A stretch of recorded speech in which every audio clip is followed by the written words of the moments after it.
Good evening, everyone. Welcome to this new webinar organized by Psychosocial Wednesday. My name is Stefano Carpani. I'm here with Berna von Guretsky and Ludmila Osterman. We are the gang behind Psychosocial Wednesday since this year. Let me remind you what Psychosocial Wednesdays are or is. More than a century ago, Freud gathered colleagues for Wednesday meetings that opened the world of psychoanalysis to a wide range of powerful ideas. Psychosocial Wednesday are modeled on those Wednesday and on Jung's meetings at the Psychological Club.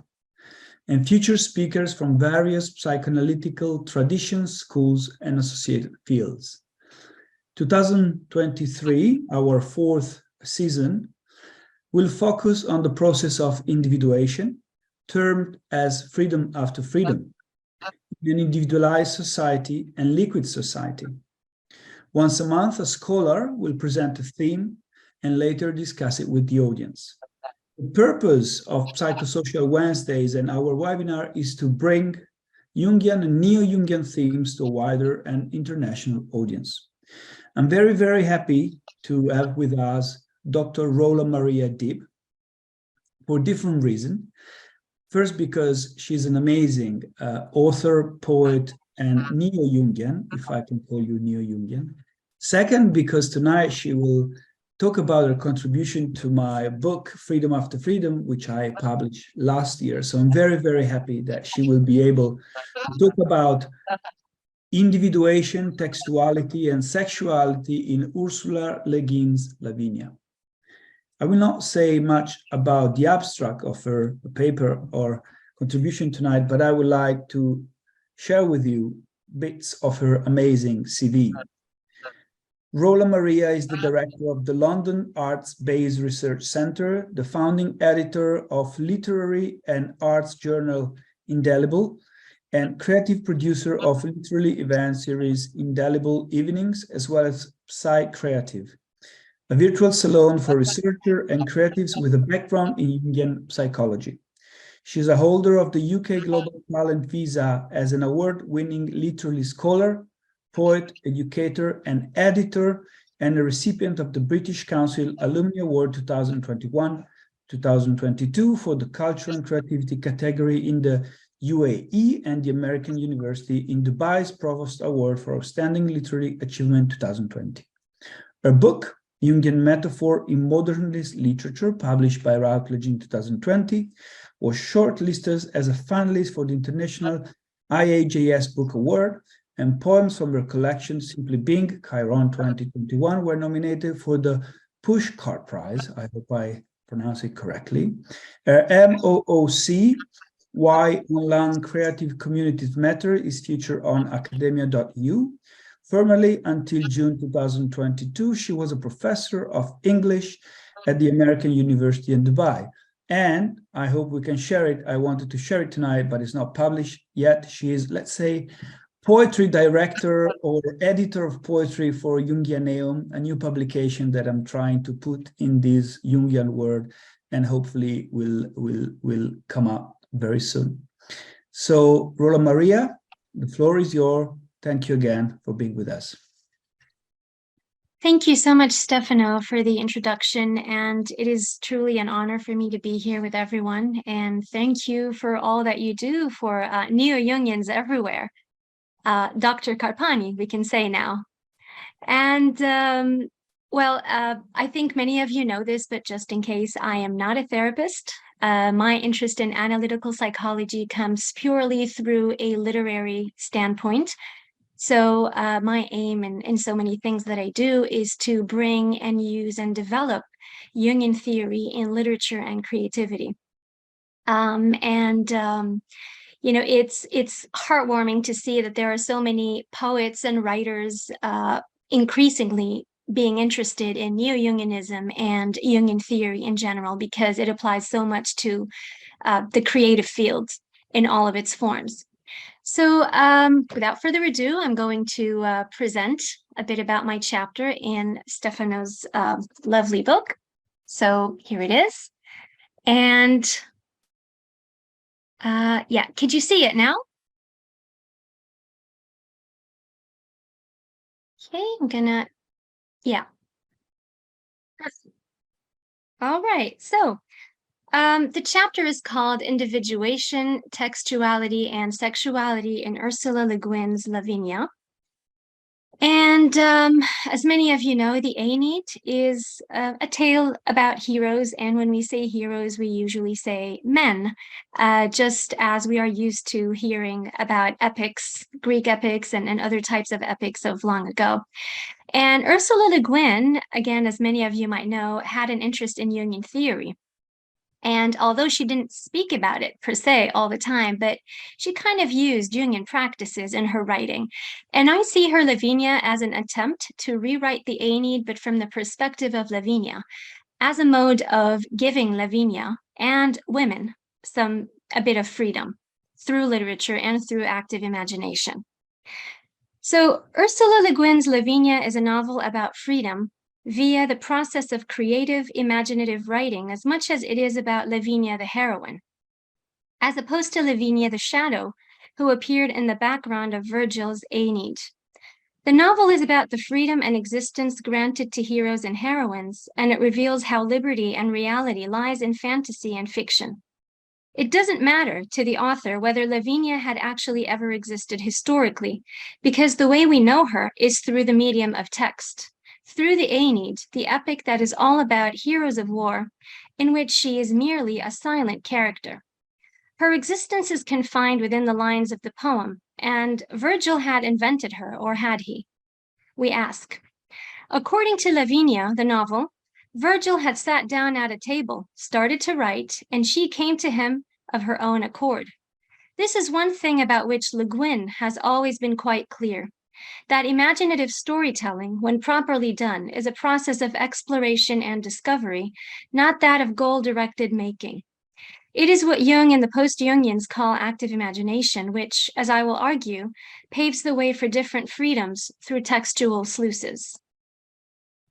I'm going to give an overall summary of the novel, and I'm going to start by talking a little bit about the carrier bag theory of Ursula Le Guin. And hello, Susan. I'm going to be using some ideas from your book, C.G. Jung in the Humanities. In the carrier bag theory of fiction, Le Guin suggests that the earliest form of art and culture is the story. Le Guin speculates on the possibility of having two original cultural tales, that of the more masculine heroic spear, war stories, patriarchic stories, and that of the carrier bag, where unassociated things are put together like characters in a story, rendering the sack as ultimately behind the literary form of the novel, a form distinguished by relationships between characters. Now, not only does the novel Lavinia originate in a feminine, eros-charged carrier bag of the heroine, but so does her kingdom, Lavinium, the name of her kingdom, and its culture.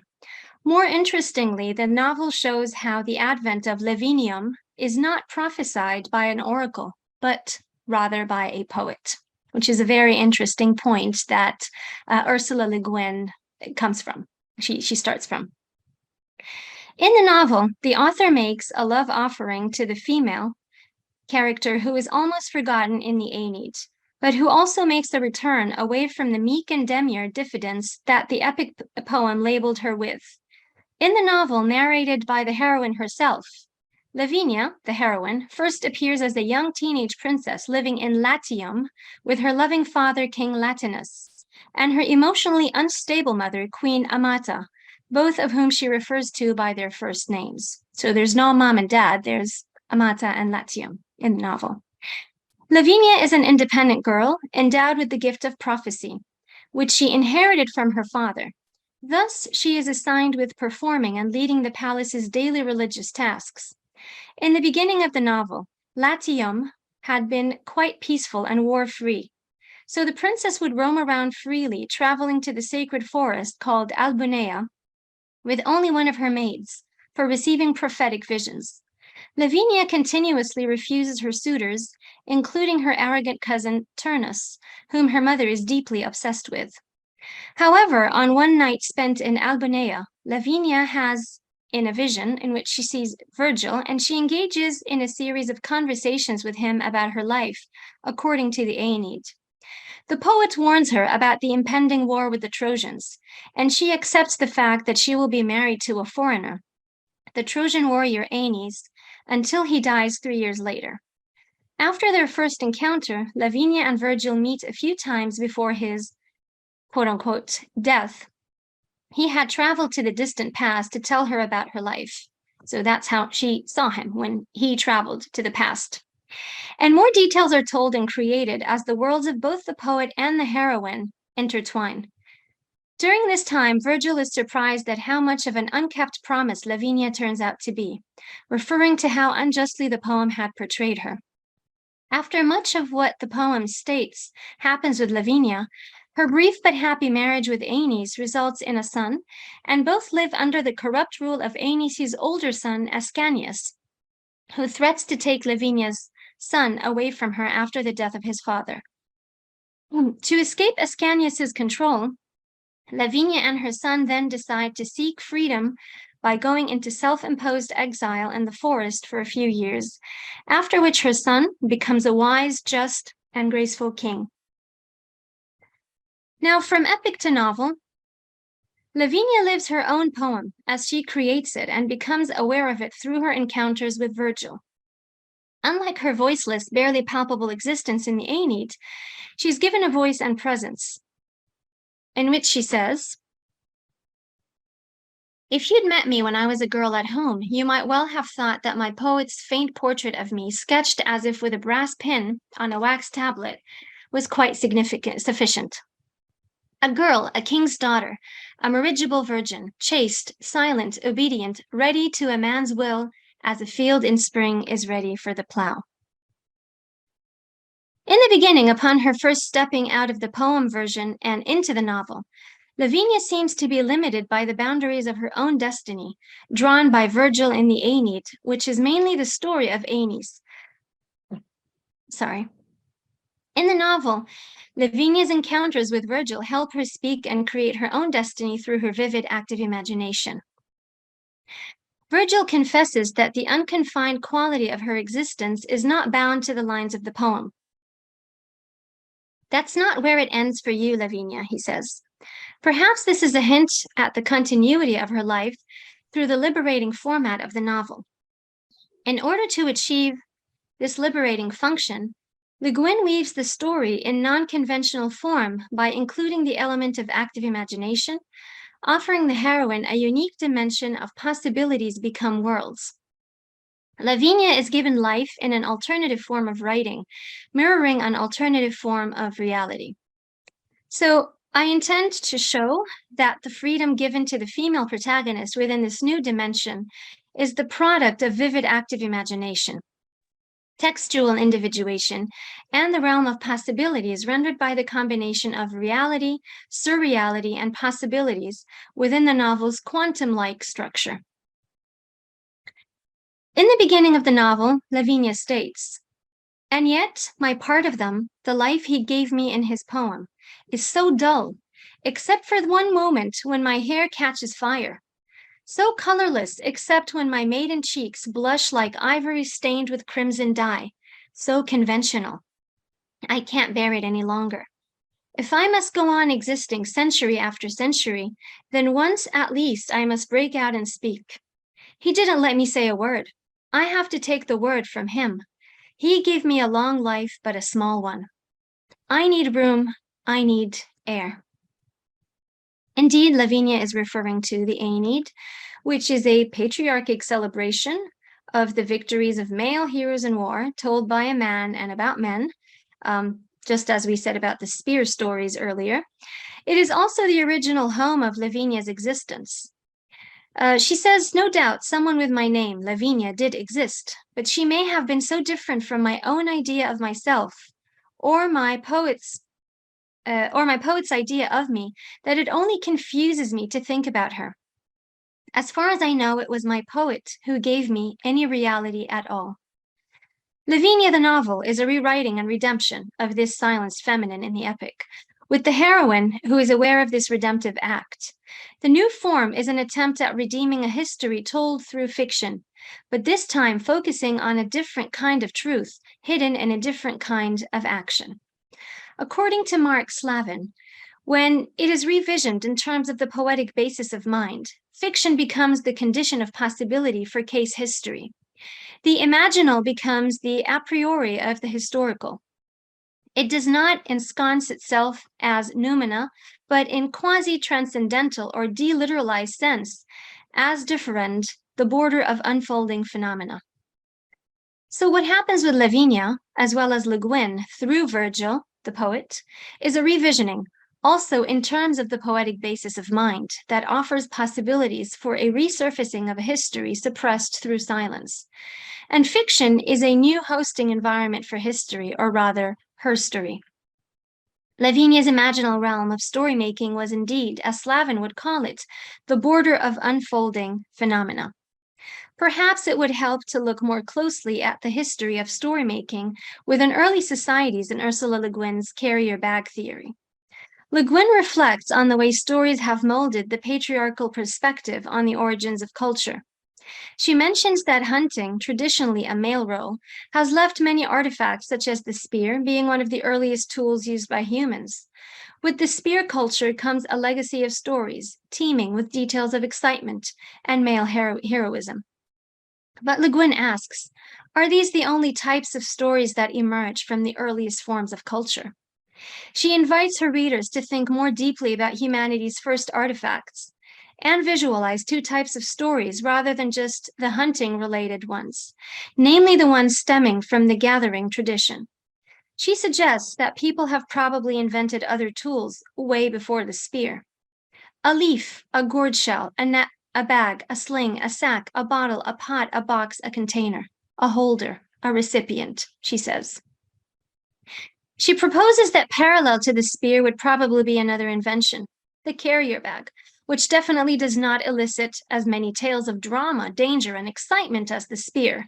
However, known for encasing and nurturing many unrelated things together, the diversity of objects inside a carrier bag is like the making of a novel, where characters are also homed together in one text. The natural, proper, fitting shape of the novel might be that of a sack, a bag. A book holds words. Words hold things. They bear meanings. A novel is a medicine bundle, holding things in a particular, powerful relation to one another, and to us, she says. They bear meanings. A novel is a medicine bundle, holding things in a particular, powerful relation to one another, and to us, again, she says. The carrier bag is the Eros version of the Logos spear, says Susan Rowland. Telling history through the Aeneid's spear story model is a telling of the battles and heroes. A reductionist approach, Le Guin seeks to revise through Lavinia, which is like the carrier bag. Lavinia's story, however, in its novel form, shows us that conflicts are not everything. And the overemphasis on details of the battles and heroes has muffled the voice and existence of the princess in the Aeneid. The silence of Lavinia in the Aeneid is the suppression of those tales of being that appear in the novel, which tells about wars, but also about people, showing how one relationship among elements in the novel may well be that of conflict, but the reduction of narrative to conflict is absurd. Instead of being the warrior here, Lavinia, as a heroine, is the girl whom wars were fought for, the nobody that everybody was fighting a war about, according to what the heroine says in the novel. Active imagination is a way of improving and enhancing individuation, which we can see the novel doing with Lavinia.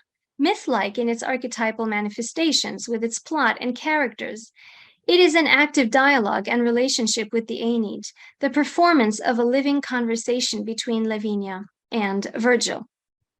It is a self-realization of the heroine through the textual space she is offered by the writer.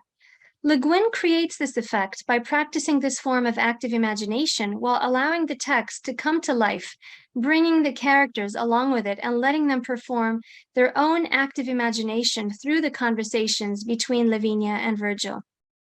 In doing so, the author endows the text with its own autonomy. Her claim that she was rewriting along Virgil, but the novel itself seemed to wake up to its own life. She says, "My desire was to follow Virgil, not to improve or reprove him. but Lavinia herself sometimes insisted that the poet was mistaken about some details, about the color of her hair, for instance. Lavinia, freed in Le Guin's Textuality, has emerged in the autonomy allowed by her active imagination, that she performed as a character. Le Guin, by disclaiming the text and its details as her own property, simply starts freeing the heroine, an act of active imagination in itself, where the image, in this case Lavinia, has its own autonomy. By not owning the ideas in the novel, and by handing it over to Lavinia, Le Guin is not only presenting Lavinia as engaging in active imagination with the poet, but the author goes even further in showing how she herself has, like her protagonist, engaged in this practice too, in perceiving the novel as a separate entity she engages with. This again echoes Susan Rowland. In effect, treat the image as the text of another, a missive from the unknown, unconscious psyche. Eventually, the image, with its overwhelming affect, will truly show itself to be alive. Acting true to its autonomous, archetypal nature, it will move, expand, breathe, develop, and may even speak. But how does Lavinia start the active imagination process? It starts with her gift, which often annoyed her mother. I'm quoting Lavinia now. My mother's anger was chafed by the idea that I had some gift like my father's of conversation with the spirits. It gave me a kind of uncanny importance, which she despised. I agreed with her in my heart. The importance was false, but the gift was real, and it was useful to me as my reason not to be always at home, dressed in white, the meek, garlanded sacrifice, while the suitors paraded through and drank their wine, and Turnus flattered my mother and laughed with my father and looked at me as the butcher looks at the cow. Lavinia, filled with this emotional distress, dread, and sense of entrapment, because of her mother's madness and obsession with marrying her daughter to her own relative, finally finds her own projection in Albunea, a sacred space in the forest where the gifted like herself may receive visions. Her vision came in the image of Virgil as a dying poet, an incarnation of her own feelings. Albunea is where Lavinia prepares her mind to enter its imaginal space, during the time when her conscious mind is quieted and focused, allowing her ego to receive the guiding message from her unconscious. This is when Virgil becomes alive and real, enabling Lavinia to relate to him productively. Her active imagination comes into play when it develops a relationship with an image that manifests part of the unknown and uncontrollable psyche, in other words, a symbol. From the beginning of the novel, Lavinia makes the link between Albunea and freedom. She says, the walk, there was an escape too, a time of freedom. Her life in the castle, despite her father's doting on love, was a form of imprisonment for her. It was a place to stay until she is handed over to another suitor. However, Lavinia resorts to her special gift. All I wanted when I went there was to sleep there, in that silence, with freedom and Albunea, those spirits around me in the numen of Albunea. A night there clarified my heart and quieted my mind so that I could come back home and do my duty. Now, during her retreat, the silent maiden of the Aeneid merges with the silence of Albunea, where she discovers the language of the archetypes within. She says, I watched the light grow reddish across the misty pools and listened to the troubled voice of the water. After a while, I moved farther up the hill, where I could hear birds singing near and far in the silence of the trees. The presence of the trees was very strong. For the first time, I wondered if I might hear the voice that my father heard speak from among them in the dark. The big oaks stood so many, so massive in their other life, in their deep-rooted silence. The awe of them came on me, the religion. So visions became meditations upon images for her, with the appearance of Virgil. There are many layers of dreams here, being unfolded to unravel the textual existence of Lavinia through the poet's imagination. At the same time, this existence is mirrored with that of the poet, who also appears to be a projection, a vision, whom Lavinia engages into conversations with. Virgil tells her that imagination is a whole world, one parallel to the one she was experiencing. but it is not a world of definite and determined details. Perhaps it never did, never will happen. You should not be concerned about it. I made it up. I imagined it. A dream within a dream, he tells her, within the dream that has been my life. This is active imagination, again, in the making, in the poet's brief explanation of his meditation upon an image, which simultaneously is what Lavinia also does. She is meditating on the image of the poet and engaging with it, bringing this unconscious element into consciousness, which is the projected image of Virgil, for the unconscious appears in projected and symbolized form, as there is no other way by which it might be perceived. Lavinia's active imagination opens the door to the world of possibilities that grants her some form of freedom. She says, so my mind ran from possibility to possibility like a hare dodging hounds, while the three old women, the fates, spun out the measured thread of what was to be. Lavinia does not want determined outcomes. She is intrigued by the idea that the poet is not a prophet, not an oracle, and she wants a different type of relationship with him, since he does not dictate her life to her or give her the final outcome of her destiny. Instead, her life unravels through her conversations with him. He asks her, I'm searching for my duty here. How much is it right for me to tell you? Do you want to know your future, Lavinia? To which Lavinia answers, I want to know what's right to do, but I don't want to know what's to come of it. This is the beginning of Lavinia's individuation, and she is ready to explore it with all its unfolding possibilities. By going to Albinea on dark, starless nights, Lavinia delves into the depths of her unconscious, or as Jung may call it, the nocturnal side of the psyche, and sets up communication with it. She says, he sat up straighter, there on the dark ground, a shadow among shadows, and began to sing. There was no tune to it. Its words were all the music of it. Its words were its drum beat, clack of the loom, tread of feet, oar stroke, heartbeat, waves breaking on the beach at Troy, away across the world. This is what Robert A. Johnson would or might call a balancing act, where we find a constant flow of energy and information between the two levels as they meet in the dimension of dream, vision, ritual, and imagination. Lavinia's trips to the forest are a journey towards her visionary experiences, which are a conscious engagement with her unconscious through, again, active imagination. She says, I sat talking with a shadow, a dying man who had not yet been born and who knew my past and my future and my soul, who knew who it was that I should marry, the true hero. And he said that perhaps he had imagined it, that it was a dream within a dream. And I had imagined it. It had not happened. It would not happen. False dreams, visions, follies. Le Guin's active imagination is very much alive through the character of Virgil, too. For she, too, not only narrates Lavinia's life, she meets her, meditates upon her image, and gets to know her better as the story moves forward. The initial portrayal of Lavinia as a minor character of the Aeneid is limiting and inaccurate, manifested by the patriarchic gaze, like that of Turnus, her cousin suitor, that favors battles. Turnus would certainly have recognized the poet's portrait of me as a shrinking, silent maiden, she says. Through the character of Virgil in the novel, however, the author gets to know Lavinia better and discovers features that were previously unknown. She allows the novel to portray the princess more accurately. This is expressed by Virgil in the novel. I know very little, and what I thought I knew of you, what little I thought of at all, was stupid, conventional, unimagined. I thought you were a blonde. But you can't have two love stories in an epic. Where would the battles fit? In any case, how could one possibly end a story with marriage? What shows here is the reality of people and characters in active imagination.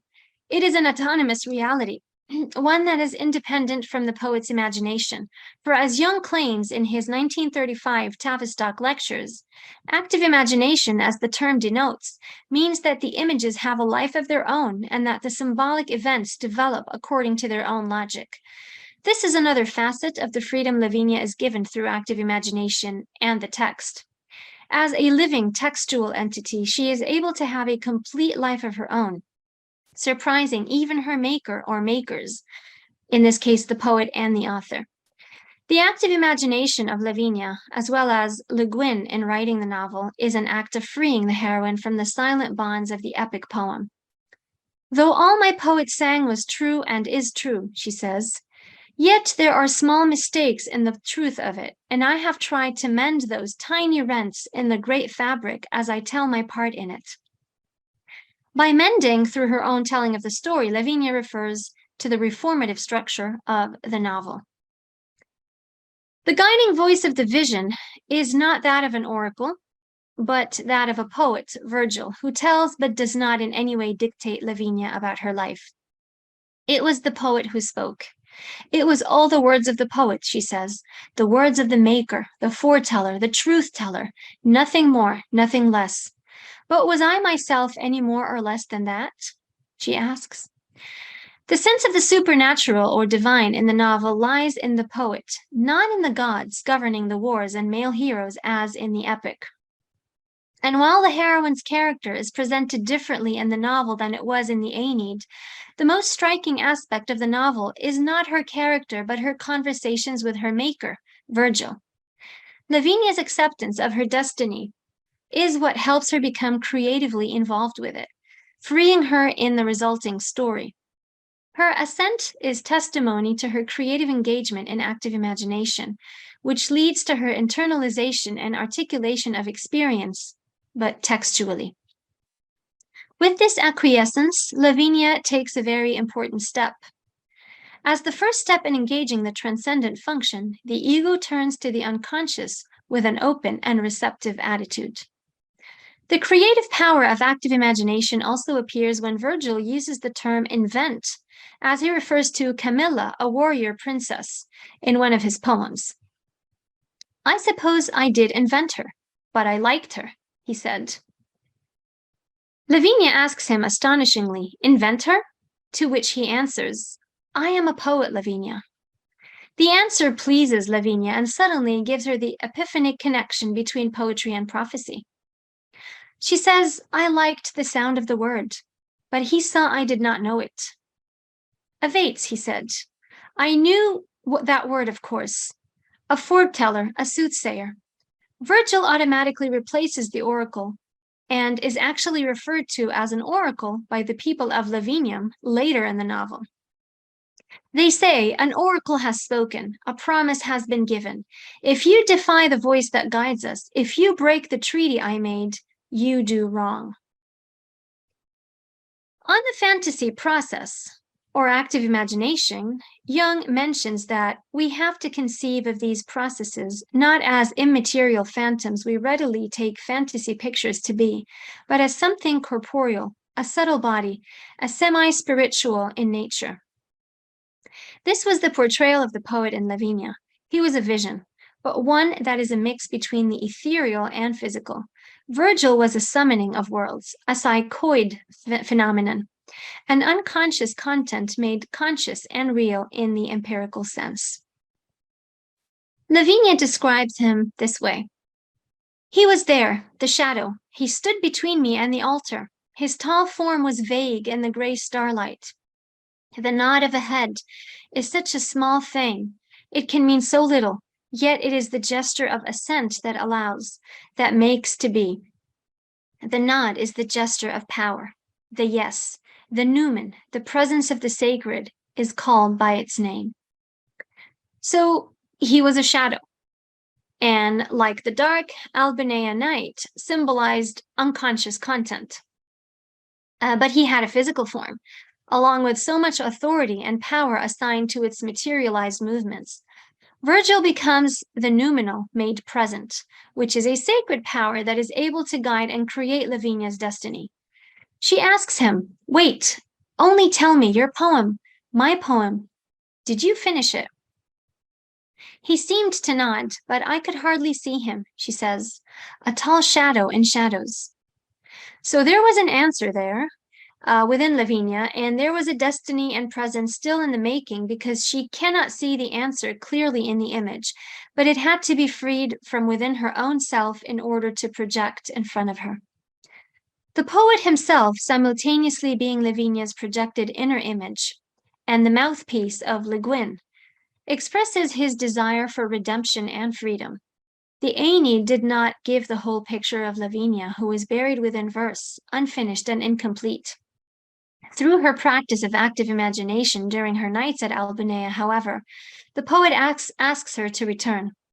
"Oh, my dear," he said, still very softly, "my unfinished, my incomplete, my unfulfilled child I never had, come back once more."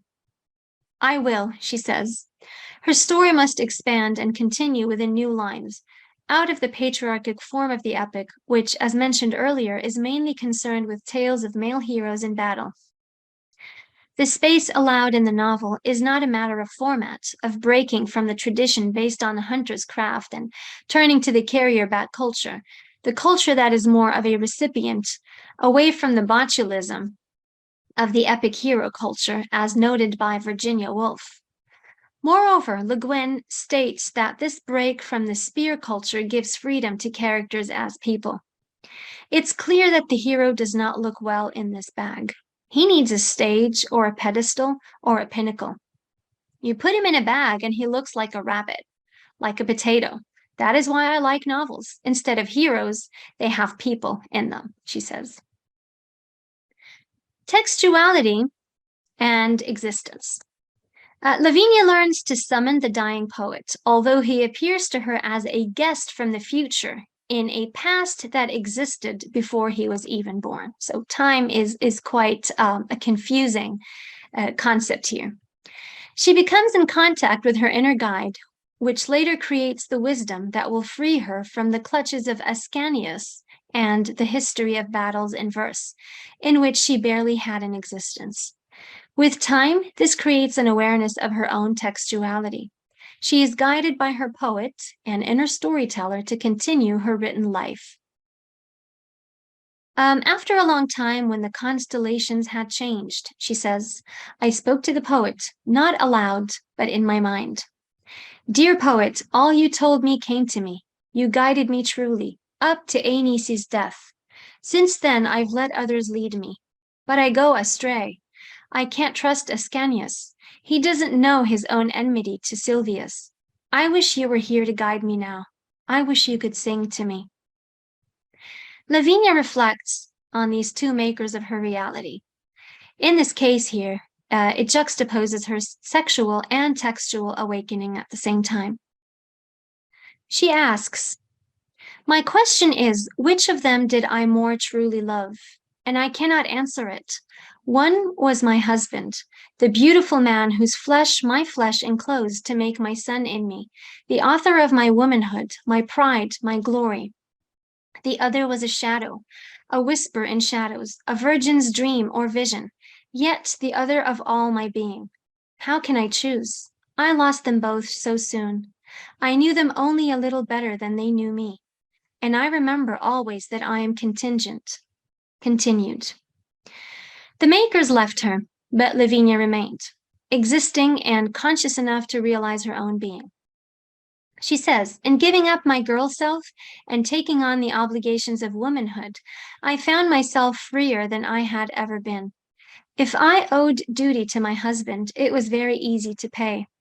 And as understandings grew between us and we came to trust each other, there were no restraints on me at all but those of religion and my duty to my people. I had grown up with those. They were part of me, not external, not enslaving, rather in enlarging the scope of my soul and mind. Sorry, I lost that. Oh.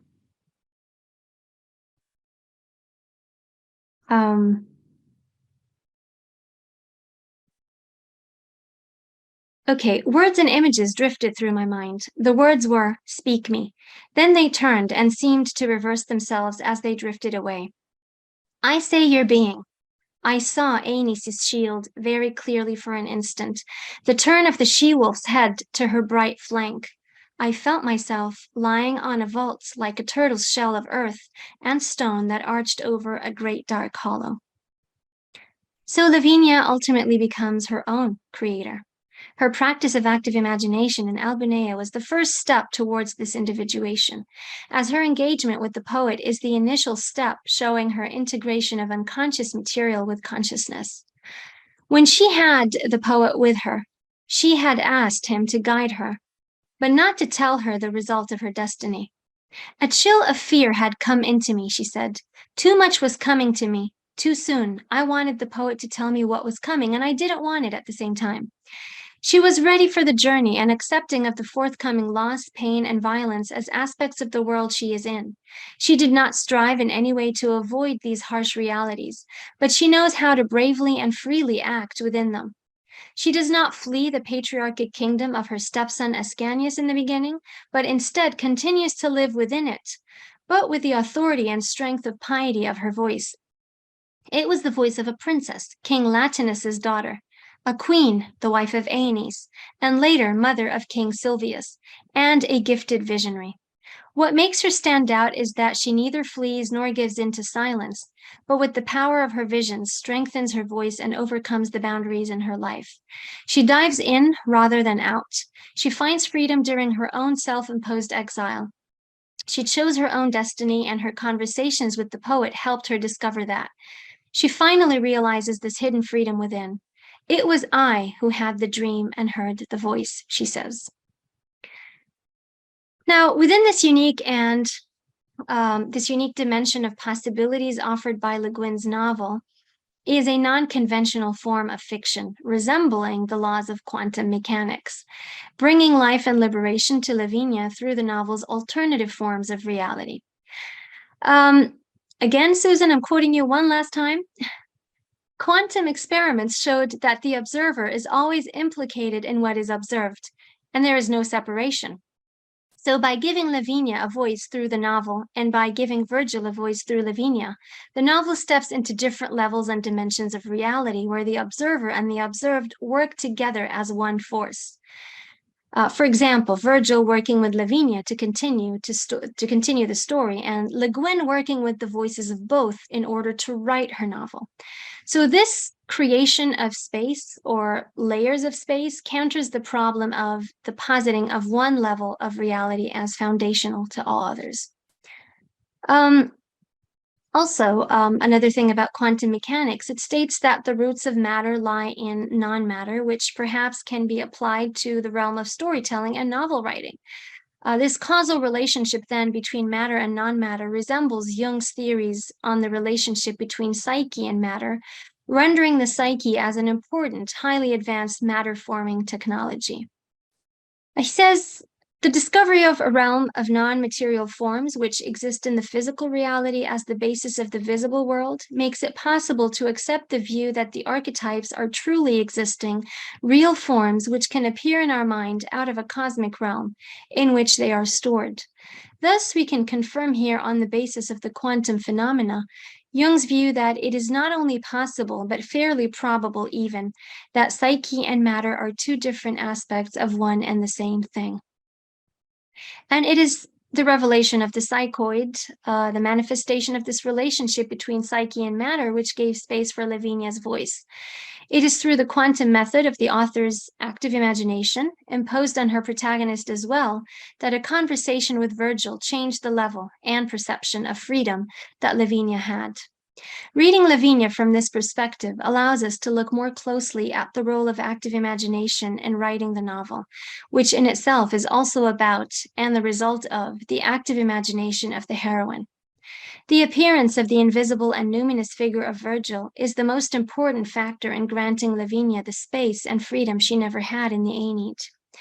Analytical psychology, embodied in the archetype structure, leads us to the view that there is a part of the world that we can't see, a realm of reality that doesn't exist of material things, but of non-material forms.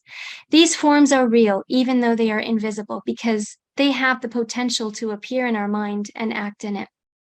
And if it is through these potentials that Lavinia's mind, voice, and life are expanded, then Le Guin here is a writer rather than an author. And the difference here is her own sense of observance, of being a witness, actually, witnessing what is happening rather than informing the readers by writing about what happens. Le Guin herself remarks that this story is in no way an attempt to change or complete the story of Aeneas. It is a meditative interpretation suggested by a minor character in his story, the unfolding of a hint. In this way, the structure of the novel is quite similar to the quantum mechanics, where also it is discovered that reality cannot be evaluated objectively. So Lavinia, rather than being a real shadow in the Aeneid, becomes a possibility that is actually freed and let loose and given its own life and autonomy. So Lavinia realizes the truth in dreams in the visionary. The things my poet had said to me came and went in my mind. Again, she says that. She shows the performative, life-giving aspect of writing, rather than the boundaries of authorship that come with a text. The poet is not an oracle. The writer is not an author. The poet, Virgil in this case, does not offer any finiteness to Lavinia's life or even her destiny, although he guides her through many of her life's major details. Virgil's intention is shown to have a limit. Lavinia's life is not dictated to her, but rather it is made by her through her conversations with Virgil's verse, rather than his prophecy, allowing the otherness of her existence to come through. The death of the poet is very significant of this, especially towards the end of the novel when he does not finish the story, and when Lavinia left to continue her life without him. But what am I to do now, she asks. I have lost my guide, my Virgil. I must go on by myself through all that is left after the end, all the rest of the immense, pathless, unreadable world. Her existence never ceases, although it changes form, and that is not done according to anything dictated by Virgil, but rather it is the evolution of her own being. She questions, what is left after a death? Everything else. The sun a man saw rise goes down, though he does not see it set. A woman sits down to the weaving, another woman left in the room. Finally, Le Guin does the same as Virgil in performing the story rather than simply writing about it. Through active imagination, she creates the novel form of the text in which Lavinia is allowed to speak. By this, Le Guin is showing her readers that what it takes for redemption is to create a character and hear her. This is the liberation offered by active imagination in rewriting, which in itself offers life and autonomy to this otherness. Lavinia's multidimensional, a vision, Le Guin's within a vision, and Lavinia's also vision within a vision. So there's the vision of Le Guin within Lavinia's vision, within Virgil's vision. It is a parallelizing of realities, a juxtaposition of eras and forms of existence. It is a quantum style in a way, which in itself is redemptive of the eros aspect of storytelling, asserting Le Guin's carrier bag theory. So to conclude, there's freedom in the novel's text, which, like Lavinia, has a life of its own. And as the poet says, well, my poem will look after itself, no doubt, if I let it. And at the end, Lavinia, Virgil, and Le Guin just let the poem be. Thank you very much for bearing with me. Thank you so much, Roula Maria. Inspiring. I was right when asking you to be part of this edited book, and we were right asking you to be with us tonight. Really, really beautiful to hear that young Jungian voices are coming. I would like to ask you a personal question. It is, of course, not personal, but is how did you get to these?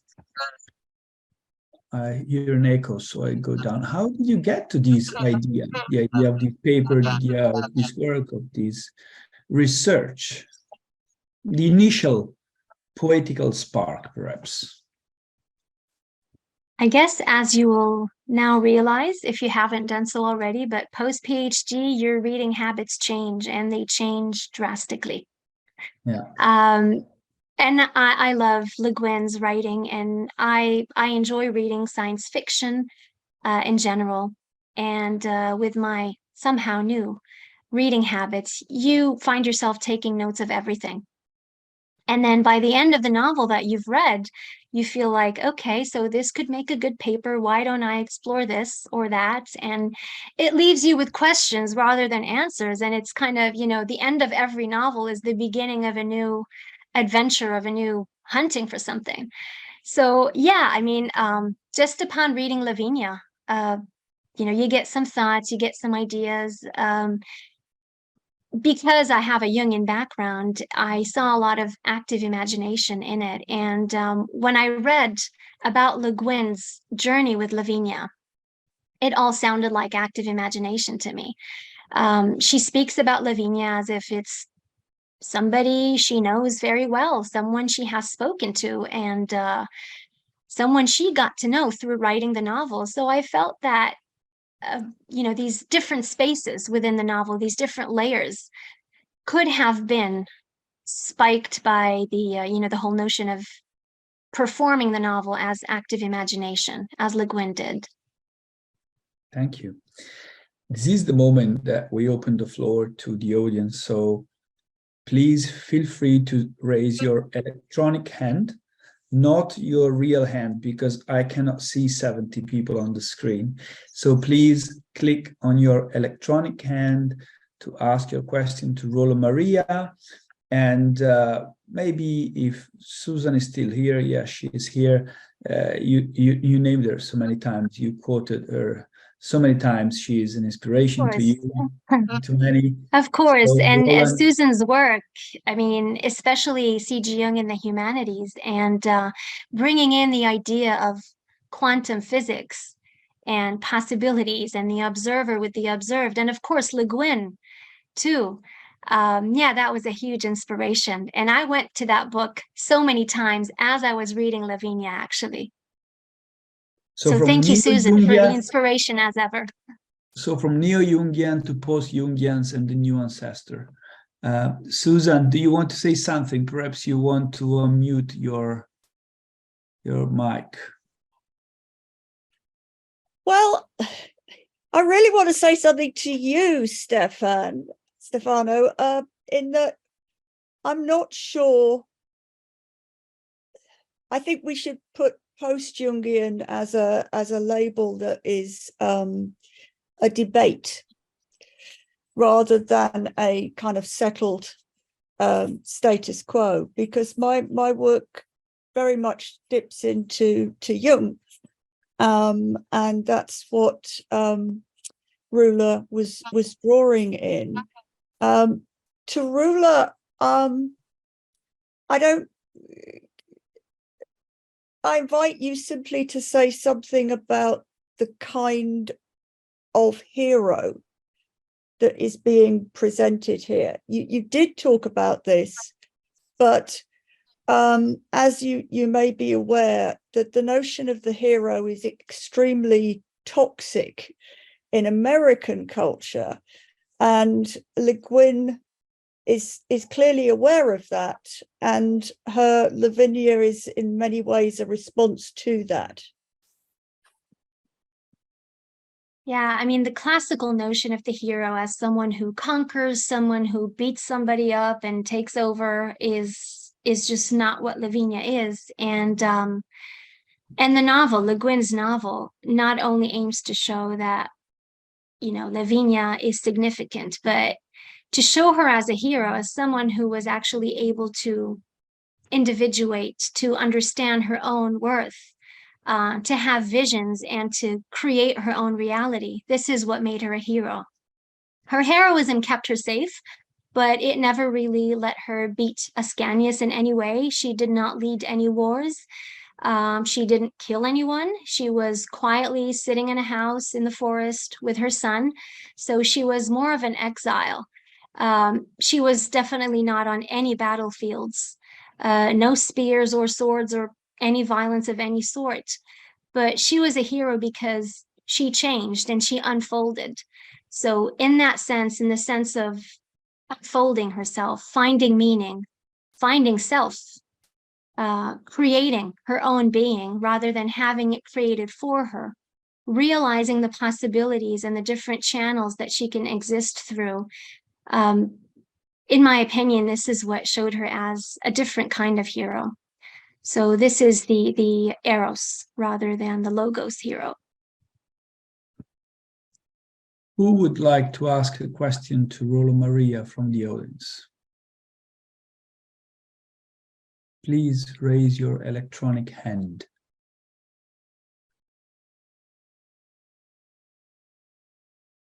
Raymond. Ray?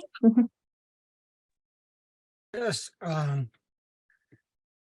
not so much a question, but a comment.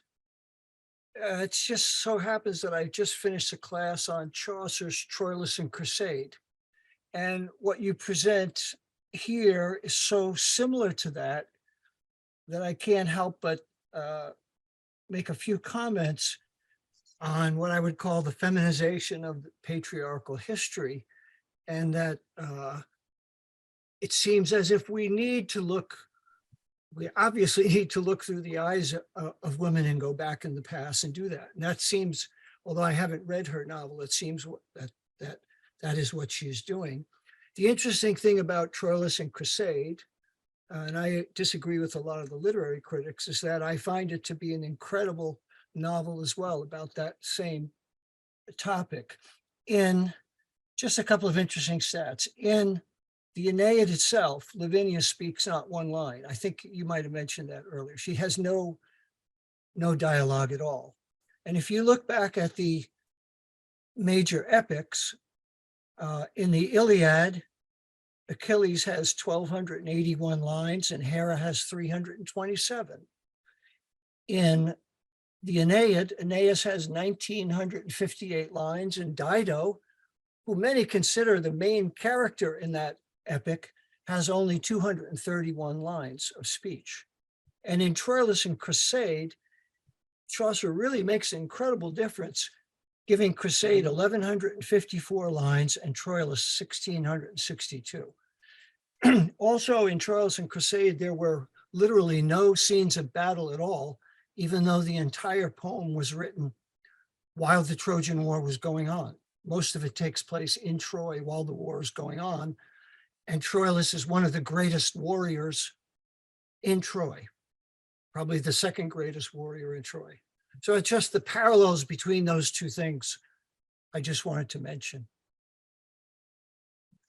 Thank you. Thanks, Ray. And yeah, I mean, the numbers, they're quite striking, actually. Incredibly striking. Yeah. Yeah, and I mean, it's as Le Guin says, she's not really rewriting in a reformative sense, but she's just letting someone free, letting someone be, and that is Lavinia, through both verse and novel form. The winners are still the men. I mean, the winners of the battles and everything else that happens. But she was a different type of hero, not in the winning sense, not because she survived or she won or she was victorious over somebody, but because she was able to come to herself by the end of the novel, to become someone she knows. In the Lavinia novel itself, what is the balance between the battle scenes and other scenes? Does the battle scenes still predominate in that novel? I mean, yes, not graphically, of course, but they're always in the background. Something is happening with Lavinia, either in Albanea during her visions or with Virgil during a dream or something. But they were always in parallel with some kind of war that is happening among invaders and tribes and everybody else that was in her land or around her land. So I think, and this is to contrast the internal and the external. So she was Exactly. having an internal battle, like, who am I? Tell me who I am, she asks Virgil. What is it that I should do? But I don't want to know what actually happens. So she is struggling to get to know herself. So it's a silent battle, it's an internal battle, whereas the epic battles are happening around her. So her main aim was to stay safe, to keep her son safe, and to become, and to see herself becoming. Thank you. More question, please. Don't be shy. We are almost 70 from all over the world, from Europe to North America, South America. I think Israel as well.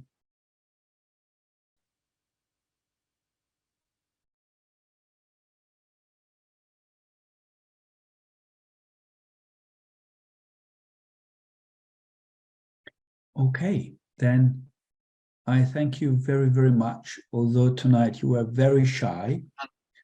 And I would like to say thank again to Roula Maria for being in the book, for being here with us. And I look forward, we look forward to meet you all again on May 17 with Niccolò Fiorentino Polipo. He is also featured in the book I mentioned earlier, and he will talk to us. Actually, he's the first one who used neo-Jungian in a title. And his paper is called False Start, a Neo-Jungian Critique of Self-Help. May 17, Bernard will be the host. Thank you very much. Good night, wherever you are around the globe. Thank you so much, everybody. And thank you, Stefano. It was great fun and a great honor. And thank you again for bearing with the chapter. And if you have any other questions, if you would like to take this conversation further, please feel free to email me and I'd be happy to discuss it with you. Thank you. So thank you. Thank you so much. Ciao, ciao. Bye. Bye, everyone. Ciao. Good night. Bye.